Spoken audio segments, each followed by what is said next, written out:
নমস্কার বন্ধুরা, আমার কুকিং চ্যানেলে আবারও সবাইকে স্বাগত। আজ আমি আপনাদের জন্য নিয়ে চলে এসেছি একদম ছোট নরম চালতা আর ছোট চিংড়ি মাছ দিয়ে দারুণ একটা রেসিপি। ভাতের শেষ পাতে এইরকম একটা টক ঝাল মিষ্টি রান্না থাকলে খেতে কিন্তু খুবই ভালো লাগে।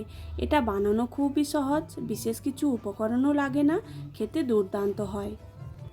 এই রান্নাটা করার জন্য ছোট চিংড়ি মাছ লাগবে। আমি কয়েকটা ছোট চিংড়ি মাছ কেটে বেছে ধুয়ে পরিষ্কার করে লবণ হলুদ মাখিয়ে নিয়েছি। এই রান্নাটা করার জন্য বেশি চিংড়ি মাছ লাগে না, এমনিতেই ছোট চালতার টক কম হয় আর চিংড়ি মাছ টক টেনে নেয়, তাই কম চিংড়ি মাছ দিয়ে এই রান্নাটা করতে হবে। এই রান্নাটা আমরা গ্রামের দিকে চালতা রায়তাও বলে থাকি, আবার অনেকেই চালতা টক বলে থাকে। এই রান্নাটা করার জন্য আমি একটা মশলা বানিয়ে নেব। একটা মিক্সির জারে 1 চামচের মতো কালো সর্ষে, 1 চামচের মতো সাদা সর্ষে আর 2টো কাঁচা লঙ্কা দিয়ে একটা পেস্ট বানিয়ে নেব। এই রান্নাটা করার জন্য একদম ছোট কচি দেখে একটা চালতা নিয়ে নিতে হবে। এই চালতাগুলো রান্না করার পর এতটাই নরম হয়ে যায়, মুখে দিলেই একদম মিলিয়ে যাবে। বাড়িতে লোক সংখ্যা কম, তাই আমি একটা চালতা নিয়েছি। আপনারা লোক সংখ্যা অনুযায়ী চালতা নিয়ে নেবেন। তারপর আমি চালতাটা খুব ভালো করে বটি দিয়ে কেটে নেব। অনেকেই আবার চালতা কাটতে পারে না, চালতা কাটা খুবই সহজ। এইভাবে একটা বটি দিয়ে মাথার সামনে অল্প একটু কেটে নিলে একটা একটা করে পার্ট এইভাবে চালতার খুলে আসবে।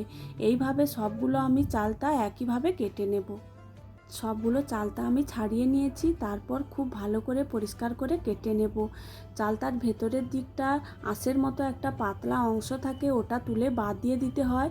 মাথার দিকটা অল্প একটু কেটে টেনে দিলেই ওটা একদম ছিলে পরিষ্কার হয়ে যাবে। এইভাবে ভেতরের দিকটা পরিষ্কার করার পর পেছনের সবুজ ছালটাও ছিলে পরিষ্কার করে দেব।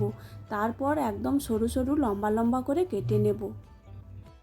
এইভাবে সবগুলো আমি চালতা ছিলে পরিষ্কার করে লম্বা লম্বা করে কেটে নিয়েছি। তারপর ধুয়ে নেব। চালতাগুলো কেটে ধুয়ে পরিষ্কার করে নিয়েছি। কড়াইয়ের মধ্যে একটু জল দিয়ে কেটে ধুয়ে রাখা চালতাগুলো দিয়ে দেব আর অল্প একটু লবণ আর হলুদ দিয়ে 2 থেকে 3 মিনিট সেদ্ধ করে নেব। এগুলো একদম নরম কচি চালতা, বেশিক্ষণ সেদ্ধ করতে লাগবে না। 2 থেকে 3 মিনিট সেদ্ধ করে নিলেই একদম নরম হয়ে যাবে। চালতাগুলো সেদ্ধ করে নামিয়ে নিয়েছি। কড়াইয়ের মধ্যে অল্প একটু সর্ষের তেল দিয়ে দেব। তেলটা খুব ভালোভাবে গরম হয়ে গেলে ফোড়নে দিয়ে দেব অল্প একটু 5 ফোড়ন আর একটা শুকনো লঙ্কা। ফোড়নটা খুব ভালোভাবে ভাজা হয়ে গেলে আগে থেকে লবণ হলুদ মাখানো চিংড়ি মাছগুলো দিয়ে 2 থেকে 3 মিনিট খুব ভালো করে ভেজে নেব। চিংড়ি মাছগুলো খুব ভালোভাবে ভাজা হয়ে গেলে আগে থেকে সেদ্ধ করে রাখা চালতাগুলো ওর মধ্যে দিয়ে দেব। আর দিয়ে দেব স্বাদ মতো লবণ, অল্প একটু হলুদের গুঁড়ো, শুকনো লঙ্কার গুঁড়ো। সব কিছু দেওয়া হয়ে গেলে খুন্তি দিয়ে খুব ভালো করে মিশিয়ে নেব। তারপর অল্প অল্প করে চালতাগুলো খুন্তি দিয়ে একটু ভেঙে দেব। তাহলে গ্রেভিটা কিন্তু সুন্দর হবে, খেতে খুব ভালো লাগবে। 2 থেকে 3 মিনিট খুব ভালো করে ভেজে নিয়েছি। তারপর এর মধ্যে দিয়ে দেব 1 চামচের মতো সর্ষে আর কাঁচা লঙ্কা বাটা দিয়ে খুব ভালো করে মিশিয়ে নেওয়ার পর এর মধ্যে দিয়ে দেব অল্প একটু উষ্ণ গরম জল। বেশি জল দেব না, চালতাগুলো আগে থেকে সেদ্ধ করা আছে, তাই অল্প একটু জল দিয়ে 2 থেকে 3 মিনিট খুব ভালো করে ফুটিয়ে নেব। 2 থেকে 3 মিনিট খুব ভালো করে ফুটিয়ে নিয়েছি। নামানোর আগে অল্প একটু চিনি ছড়িয়ে দেব। যারা একদম টক খেতে পছন্দ করেন তারা চিনিটা দেবেন না, এমনিতেই খেতে খুব ভালো হয়।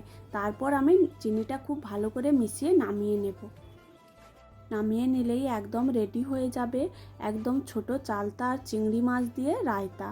আপনারাও এইভাবে একবার বাড়িতে বানিয়ে নিতে পারেন। ভাতের শেষ পাতে খেতে কিন্তু খুবই ভালো লাগে। ভিডিওটি ভালো লাগলে লাইক কমেন্ট শেয়ার ও আমার চ্যানেলটা সাবস্ক্রাইব করে দেবেন।